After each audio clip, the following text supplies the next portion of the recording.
So here obviously, even without looking at it, you can tell me what are the two swaras we need to focus on. Ma and pa.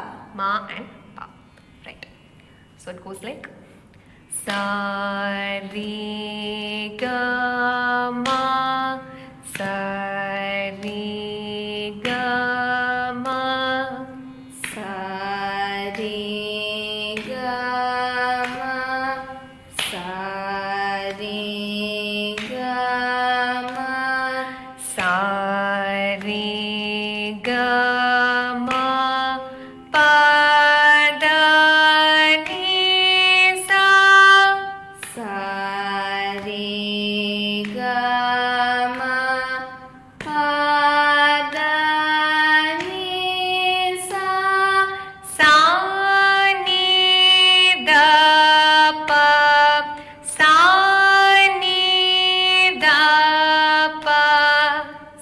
sa ni da pa, sa ni da pa, sa ni da pa, ma ga ri sa.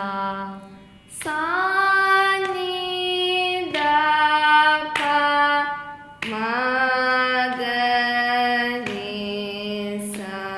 So moving on to the second speed. Ready?